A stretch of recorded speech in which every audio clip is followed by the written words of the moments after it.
आपने Leonardo da Vinci का नाम तो सुना ही होगा। अगर नहीं सुना तो मैं आपको बता दूं कि लियोनार्डो दा विंची पश्चिमी कला के इतिहास के सबसे महान और प्रभावशाली व्यक्तियों में से एक थे। वे बहुमुखी प्रतिभा के धनी व्यक्ति थे, जो एक विचारक, दार्शनिक, इंजीनियर, वैज्ञानिक, मूर्तिकार, चित्रकार और वास्तुकार भी थे। साथियों, लियोनार्डो दा विंची ने अलग अलग क्षेत्रों में अपना ज्ञान का प्रकाश बिखेरा है और कई प्रकार के विचार और सिद्धांत प्रतिपादित किए हैं। साथियों, आज हम इस वीडियो में लियोनार्डो दा विंची के उन्हीं विचारों में से एक महान विचार पर बात करने वाले हैं, जिसके अनुसार उन्होंने कहा कि लोग तीन तरह के होते हैं। वे जो देखते हैं, वे जो दिखाने पर देखते हैं, और वे जो नहीं देखते हैं। आपने अपने आप को किस कैटेगरी में रखा है, इस वीडियो को अंत तक देखने के बाद हमें कमेंट में जरूर बताएं। और मैं यकीन से कह सकता हूं कि इस वीडियो को देखने के बाद आपका दुनिया को देखने का जो नजरिया है वो बदलने वाला है। तो चलिए बात करते हैं लियोनार्डो दा विंची के उस विचार के बारे में। लियोनार्डो ने तीन तरह के लोगों को कैटेगराइज किया है, जिसमें उन्होंने कहा है कि एक वे लोग होते हैं जो देखते हैं, दूसरे वे लोग होते हैं जिन्हें दिखाने की आवश्यकता होती है, और तीसरे वे होते हैं जो नहीं देखते हैं। साथियों, सबसे पहले हम बात करते हैं तीसरे नंबर के बिंदु की, तीसरे नंबर की कैटेगरी की, जिसमें लोग नहीं देखते हैं। वे जो नहीं देखते हैं, ये दुनिया के 90% लोगों की, या यूं कहें कि अधिकतर असफल हुए लोगों की कैटेगरी होती है, जिनमें लोगों का स्वयं का कोई दृष्टिकोण या कोई व्यक्तित्व यानी कि पर्सनालिटी नहीं होती। ये वे लोग होते हैं जो अपने आसपास की चीजों को, लोगों को, या यूं कहें कि दुनिया को सीधा स्वीकार कर लेते हैं। यदि आप साधारण रूप से इनके सामने कोई गलत जानकारी या बात रखते हैं, तो ये इस पर भी बिना विचार किए सीधा विश्वास कर लेते हैं। इनके इस प्रकार के रवैये का कारण शायद अज्ञानता ही है। तभी व्हाट्सएप पर आने वाले 50 रुपए के रिचार्ज के मैसेज की लिंक पर ये सीधा क्लिक करते हैं और अपने आप को एक बड़ा नुकसान कर लेते हैं। मैं लियोनार्डो दा विंची की जो कैटेगरीज है लोगों की, इसको मछलियों के उदाहरण के रूप में आपको समझाने का प्रयास करता हूँ। साथियों, मछलियों को पकड़ने के लिए जब जाल फेंका जाता है, तो उसमें पहली कैटेगरी की जो मछलियां होती हैं वो हमारी इस कैटेगरी से मैच खाती हैं, क्योंकि ये वे मछलियां होती हैं जो जाल में फंसने के बाद एक तरह से अपने आप को फंसा हुआ मान लेती हैं और कोई प्रयास इसके अलावा नहीं करती अपने आप को उस जाल से मुक्त कराने के लिए। उदाहरण के लिए, सर्कस में एक छोटे हाथी के बच्चे को जब एक रस्सी या जंजीर के माध्यम से बांधा जाता है, तो वह उस उम्र में उसे तोड़ने का प्रयास करता है। साथियों, मगर वह देखता है कि वह उस जंजीर या रस्सी को नहीं तोड़ पा रहा है। फिर धीरे धीरे जब वो बच्चा बड़ा होता है और एक परिपक्व या एक मैच्योर हाथी का रूप लेता है, तब उस उम्र में भी जाकर वो उसी रस्सी को, उसी जंजीर को तोड़ने का प्रयास नहीं करता, क्योंकि वह शुरू से ये मानता आया है कि यह रस्सी या जंजीर उससे नहीं टूटने वाली है।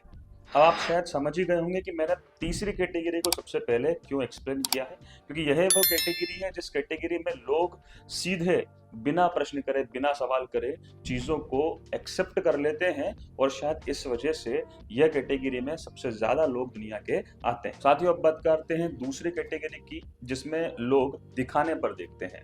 इससे पहले मैंने जिस कैटेगरी की बात की थी, मैंने उसमें 90% लोगों को शामिल किया था। मैंने इस कैटेगरी में 9% लोगों को शामिल किया है, क्योंकि ये वो लोग हैं, या यूं कहें कि ये उन मछलियों की तरह के लोग हैं जो जाल में फंसने के बाद अगर इन्हें दिखाई दे कि यार हम जाल में फंस गए हैं, तो फिर ये उस जाल से निकलने का प्रयास करते हैं और छटपटाने के लगते हैं। इनके लिए ये कहना बिल्कुल भी गलत नहीं होगा कि ये कुंभकर्ण की नींद में सोए हुए लोग होते हैं एक तरह से, क्योंकि ये हर समय, अधिकतर समय तो सोते ही रहते हैं, मगर यदि इनको जगाया जाए और इनको सही स्थिति का आभास कराया जाए, तो शायद ये कुछ कर पाए।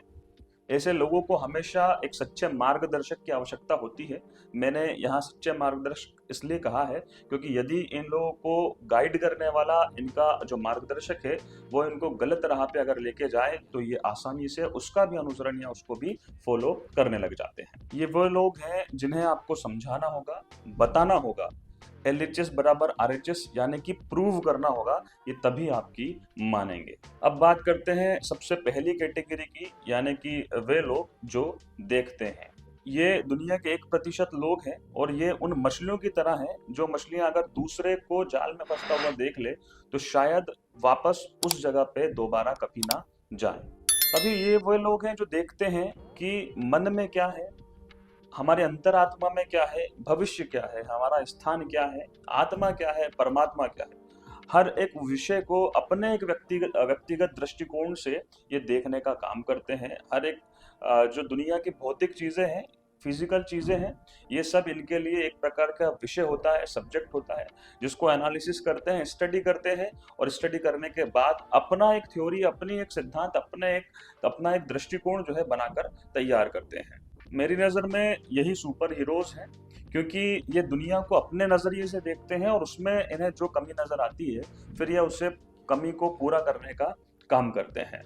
जैसे महात्मा गांधी, भगत सिंह, इन्होंने देखा कि देश गुलामी में जी रहा है, तो इन्होंने देश को स्वतंत्र कराने के प्रयास शुरू कर दिए। जैसे स्वामी विवेकानंद ने देखा कि हमारी जो भारतीय संस्कृति है वह दुनिया की कई संस्कृतियों की जननी है, साथ ही महान और गौरव इतिहास हमारी संस्कृति का रहा है, तो क्यों ना दुनिया को इसका परिचय कराना चाहिए। जैसे डॉक्टर एपीजे अब्दुल कलाम ने देखा कि कहीं हमारा देश आत्मरक्षा में पीछे ना रह जाए, तो इसलिए उन्होंने देश को एडवांस मिसाइल सिस्टम्स बना के दे दिए।